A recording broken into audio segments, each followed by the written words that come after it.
नमस्कार मित्रांनो. आपण ह्या व्हिडिओमध्ये पाहणार आहोत, की इंजिनिअरिंगसाठी खर्च किती लागतो. तर आता तुम्ही इंजिनिअरिंगला ॲडमिशन घेणार आहात, तर पहिला तुमचा क्वेशन असेल, की इंजिनिअरिंगसाठी खर्च किती लागतो? मित्रांनो, आपण ह्या व्हिडिओमध्ये म्हणजे कॉलेज फीस, त्याच्यानंतर mess, hostel, PG, room, stationery किंवा अदर खर्च एक अंदाजे किती लागू शकतो. सर्व कॉलेजचे आहेत ना, सर्व कॅटेगरी वाईज वेगवेगळ्या फीस असतात. मॅम परत मेस आली तुमची, बाकी अदर खर्च आला. सर्व आपण ह्या व्हिडिओमध्ये पाहणार आहोत, की कोणत्या सिटीमध्ये किती खर्च लागेल आणि कोणत्या कॅटेगरीसाठी कॉलेजची किती फीस असेल, हे आपण सर्व एव्हरेज पाहणार आहोत, की अंदाज तुम्ही साधारणपणे इंजिनिअरिंगला किती खर्च लागेल तुमचा, तर आपण सर्व पाहू या व्हिडिओमध्ये. ठीक आहे. पहिली गोष्टमध्ये म्हणजे येते, की कॉलेजला फीस किती असते. आपण आहे ना आता ह्या व्हिडिओमध्ये सर्व तुमच्या कॅटेगरी वाईज सर्व फीस पाहणार आहोत. त्याच्यानंतर मेसला, त्याच्यानंतर हॉस्टेल हे सर्वांची फीस आपण म्हणजे किती खर्च आहे ते पाहणार आहोत. त्याच्यानंतर तुमचे जे म्हणजे हॉस्टेल, रूम सोडता बाकी स्टेशनरी असते, लॅपटॉप किंवा अदर बुक, बाकीच्या स्टेशनरी त्याचे पण आपण एक अंदाज एक लावू शकतो, की एवढं येईल. सर्वांचा वेगवेगळा असू शकतो. ठीक आहे? हं. हां.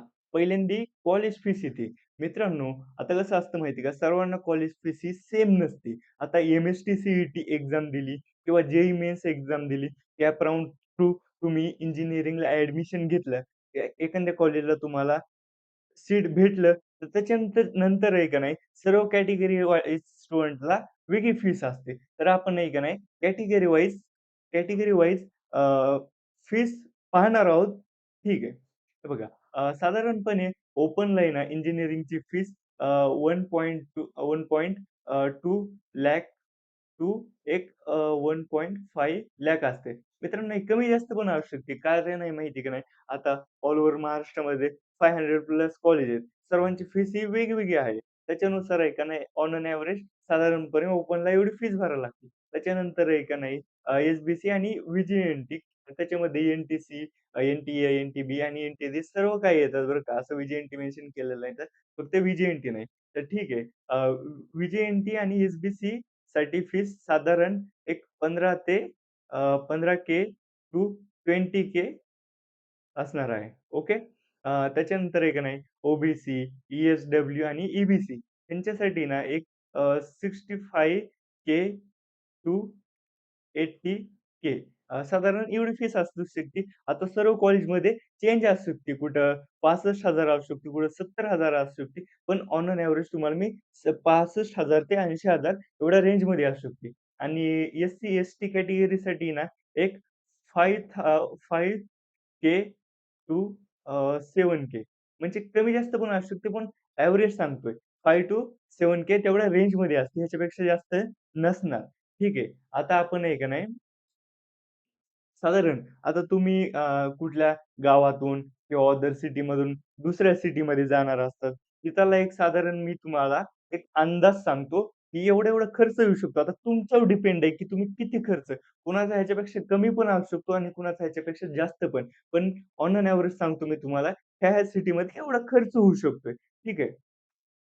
आता कसं आहे माहिती आहे का, सर्व जे कॉलेज आहेत ना, काहींचे प्रायव्हेट हॉस्टेल आहेत. म्हणजे प्रायव्हेट कॉलेजचे. त्यांचं कुणाचे 1,00,000 आहे, कुणाचे 80,000, 70,000 मी त्यांचं सांगत नाही, सर्वांचं वेगवेगळं आहे. या व्हिडिओमध्ये तेवढं सांगितलं तर टाईम पण नाही भेटणार सर्वांचं. आपण एक रूम, पीजी, फ्लॅट त्याच्या रेंजमध्ये कोणत्या सिटीमध्ये किती खर्च होऊ शकतो. आपण आता हे तर पाहूया, की पीजीसाठी पुण्यामध्ये पीजी साधारणपणे पीजी घ्यायची असेल ना तुम्हाला, तर एक 3.5K टू 4K मध्ये तुझी भेटून जाते. म्हणजे तेवढ्या रेंजमध्ये तुम्हाला भेटून जाईल. आता मुंबईमध्ये बघायचं गेलात ना तुम्ही, मुंबईमध्ये एक 4,000 एव्हरेज पकडून चला, पीजीसाठी आणि नागपूरमध्ये 3,000 एव्हरेज पकडून चला. नाशिकमध्ये पण 3,000च. आता कुठं कमी जास्त असू शकतं. तर आपण तसं काय फिक्स सांगता येत नाही.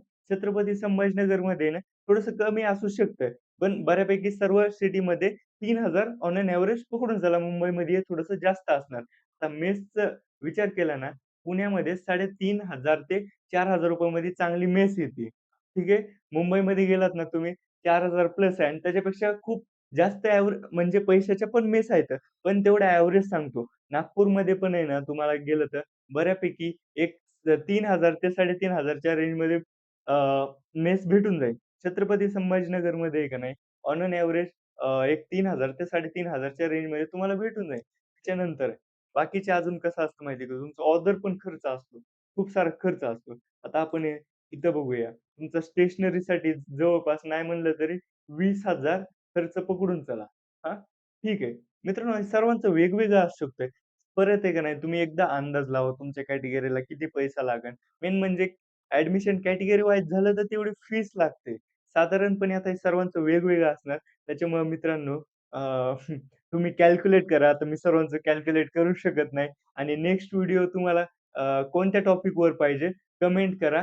थँक व्हिडिओ कसा वाटला? मित्रांनो सपोर्ट राहू द्या. मी तुमच्या ॲडमिशनला सर्व एकदम प्रॉपरमध्ये सपोर्ट करेन. थँक